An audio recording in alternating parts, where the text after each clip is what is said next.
pada saat itu kita betul-betul tidak merasa seperti manusia. Jadi kita tidak dihargai sebagai manusia.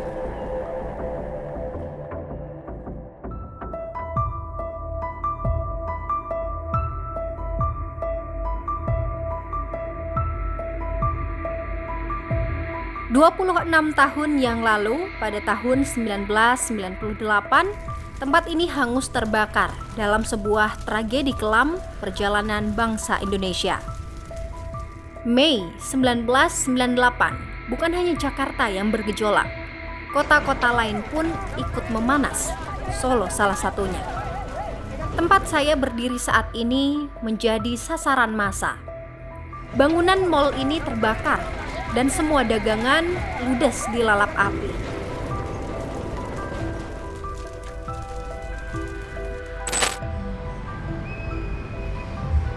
Bersama saya Anggi Puspariana, jadi gini ceritanya.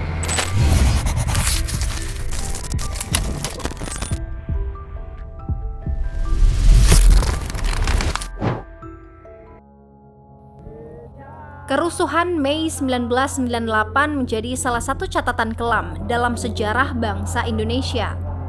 Akar persoalan peristiwa yang berlangsung 13 hingga 15 Mei 1998 ini sebenarnya bersifat multidimensi.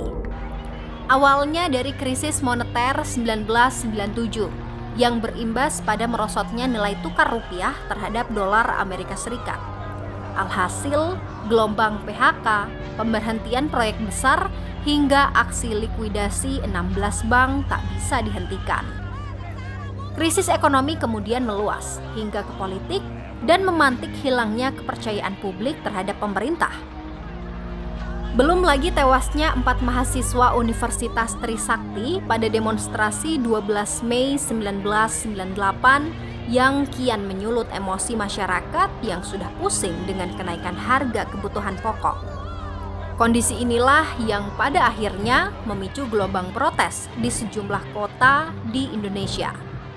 Mulai dari kerusuhan di Medan, memantik unjuk rasa mahasiswa Universitas Trisakti pada 12 Mei 1998. Kemudian pada 14 Mei 1998, gelombang aksi kian membesar di Jakarta dan meluas hampir di seluruh wilayah Indonesia, salah satunya Solo.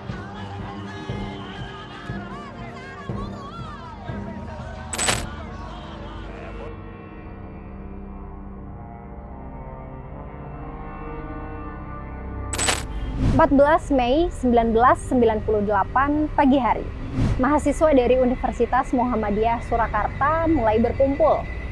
Mereka mulai melakukan aksi demonstrasi dengan orasi-orasinya dan sholat zuhur untuk mendoakan mahasiswa Trisakti yang gugur.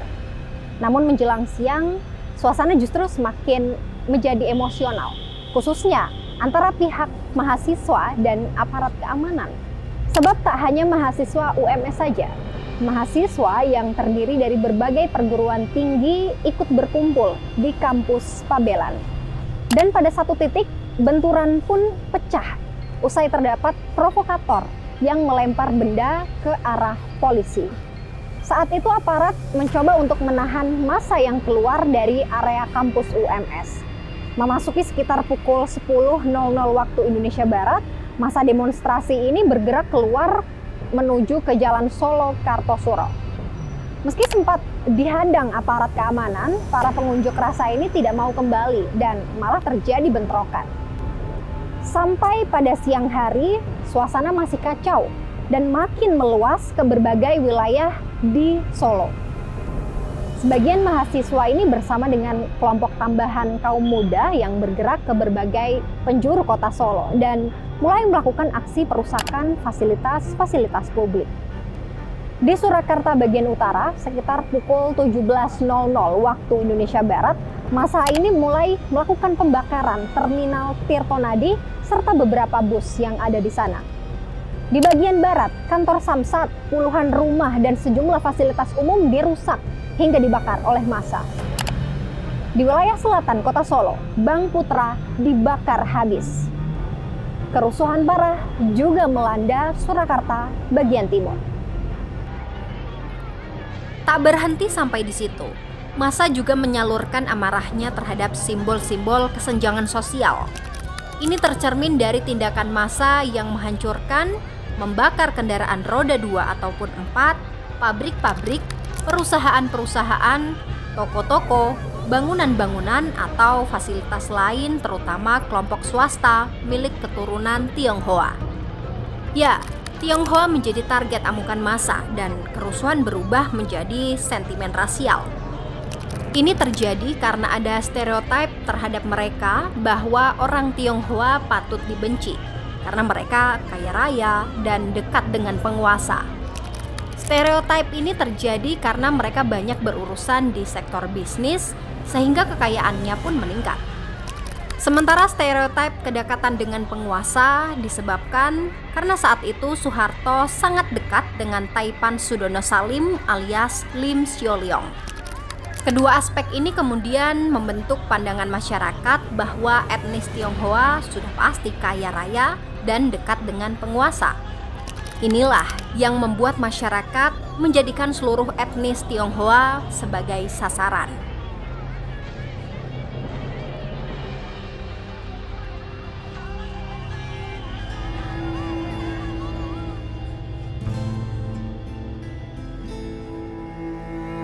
Saya bertemu Sumartono Hadinoto, salah seorang warga Solo keturunan Tionghoa yang melihat langsung amukan massa kala itu. Masih membekas dalam ingatannya ketika ia dan keluarga harus pergi dari rumah demi menghindari amukan massa yang mulai membakar dan menjarah rumah keturunan Tionghoa. Nasib baik masih ada pada pihaknya. Konflik yang saya alami selama 68 tahun ini sejak lahir sudah 3 kali. Yang 98 adalah yang terparah. Dan konflik itu adalah diciptakan oleh sekelompok orang dengan kepentingan tertentu dalam tanda petik politik, dan yang dikorbankan adalah Jakarta dan Solo. Saya coba memberi kabar teman-teman yang punya toko di Slamet Riyadi karena jalan utama di mana rencana para pendemo itu masuk dari Kartasura. Sedang memberi kabar, beberapa telepon, tahu-tahu di depan rumah saya sudah dilempari batu. Bahkan kaca-kaca di atas depan kantor ini pecah. Nah, dari situ saya kemudian dihubungi RT dan RW saya, Pak, sebaiknya Bapak ke belakang. Kami akan lubangi tembok Bapak belakang, Bapak keluar dari belakang karena mereka melihat massa sudah mulai beringas dan kelihatannya teriak-teriak untuk mau bakar rumah walaupun kenyataannya tidak dibakar. Tapi waktu itu di depan sudah ada mobil dibakar, di belakang sudah mulai banyak dibakar, jalan-jalan di belakang di Marta Dinata, jadi akhirnya di lubang, kemudian kami satu persatu, ibu saya masih waktu itu, saya, istri, anak, menantu, cucu, keluar kepala dulu sambil tidur, sambil ditarik mereka. Karena sangat tergesa-gesa, tidak sampai lubangnya mencukupi untuk jalan maupun jongkok. Jadi lewat sambil tidur selebar badan kita begitu. Waktu itu apa sih Pak yang ada di pikiran Bapak saat detik-detik itu gitu? Apalagi di depan udah banyak yang dibakar dan Bapak harus cepat-cepat keluar lewat lorong yang kecil tadi gitu. Kalau waktu itu awal-awal kita kan hanya takut dan stres ya. Tapi justru akibat yang paling berat setelah kejadian itu. Jadi setelah kejadian kami di Perkumpulan Masyarakat Surakarta mengadakan pendataan korban, kemudian membantu korban. Saya jadi merasakan karena pada saat itu korban yang daftar, yang kita wawancara itu begitu datang mereka menangis. Tidak bisa bicara apa-apa, awalnya menangis dan ternyata karena kita menghadapi hal seperti itu, akhirnya masuk bawah sadar. Dan saya menjadi korban, ada sedikit gangguan psikologis di mana mengganggu kesehatan saya sehingga saya dirawat.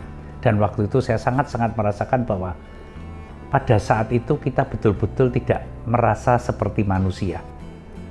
Jadi kita tidak dihargai sebagai manusia.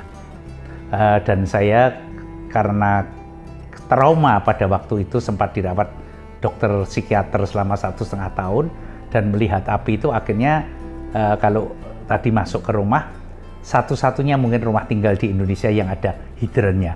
Biasanya hidran itu hanya dipasang di bangunan-bangunan bertingkat, perkantoran, tapi ini rumah tinggal ada hidran karena waktu itu saya merasa kalau saya punya pemadam kebakaran yang mumpuni, saya bisa membantu tetangga-tetangga saya supaya tidak makanya pintu itu pun termasuk saya lestarikan, siapa tahu di kampung terjadi kebakaran, saya bisa bantu mereka. Bilang, kamu kan masuk ke sini tadi seperti masuk Solo Safari, khususnya ke kandang harimau, karena pagernya tinggi dan semuanya besi. Dulu waktu sebelum kerusuhan Mei, pagar kami cuma tembok setiap tiang, kemudian 3 balok kayu. Orang loncat aja dengan gampang sekali. Jadi semua itu pasti ada sebab, ada akibat. Jadi saya sekarang merasakan saya jadi harimau di dalam kandang sekarang. Dan itu tidak hanya seperti itu, bahkan kalau kamu jalan-jalan di kota Solo ada yang rumah pintu besinya berjajar 2, jaraknya tidak sampai 2 meter, 1 meter lah. Itu seperti itu, karena memang semua kejadian itu membuat dampak tersendiri. Gimana cara Bapak untuk bangkit gitu dari semua trauma yang Bapak pasti alamin dan keluarga alamin kayak gitu? Jadi saya betul-betul sudah membuang semua yang terjadi dan saya berusaha setelah introspeksi bagaimana membuat Solo milik kita bersama ini ke depan semakin toleransi, sehingga saya banyak terus bergabung organisasi khususnya sosial, membangun banyak jaringan. Kita ada Solo Bersama Selamanya yang lebih dari 100 organisasi, baik itu organisasi religi, organisasi sosial, organisasi antar etnis, organisasi profesi, organisasi hobi. Setahun sekali kita berbagi sembako untuk Lebaran 10.000 paket dan sudah 16 tahun ini. Nah, kemudian kita bikin acara Imlek, kita bikin acara Natal, kita bikin acara Idul Fitri, semuanya saya berusaha untuk ikut berkontribusi sekecil apapun, membranding Solo sebagai kota toleransi dan mengajak semua warga Solo untuk memikirkan dan sudah merasakan harus membayar sedemikian mahal waktu terjadi kerusuhan Mei. Semoga generasi penerus bangsa, khususnya penerus kota Solo ini semua semakin bijak, semakin cerdas untuk menjaga keamanan kota Solo. Terhitung pada 15 Mei 1998, roda pemerintahan dan ekonomi dapat dinyatakan lumpuh total. Toko-toko memilih untuk menutup lapaknya. Pusat-pusat perbelanjaan seperti Matahari Singosaren, Beteng Plaza, Purwosari Plaza, dan Ratu Luas, Sami Luas hancur dilalap api. Suasana di ibu kota Jakarta juga makin hari makin memanas. Hingga puncaknya pada 18 Mei 1998, gedung DPR MPR diduduki oleh 15.000 mahasiswa yang melancarkan aksi demonstrasi terhadap pemerintahan Soeharto. Mereka menuntut adanya reformasi dan menuntut Soeharto mundur dari jabatan presiden. 3 hari kemudian, permintaan ini pun dituruti. Tepat pada 21 Mei 1998, Soeharto akhirnya mundur dari jabatan presiden dan digantikan oleh Wakil Presiden B.J. Habibie. Sejak saat itulah, rezim Soeharto berakhir dan era reformasi Indonesia dimulai. Saya memutuskan untuk menyatakan berhenti dari jabatan saya sebagai Presiden Republik Indonesia terhitung sejak saya bacakan pernyataan ini pada hari ini, Kamis 21 Mei 1998.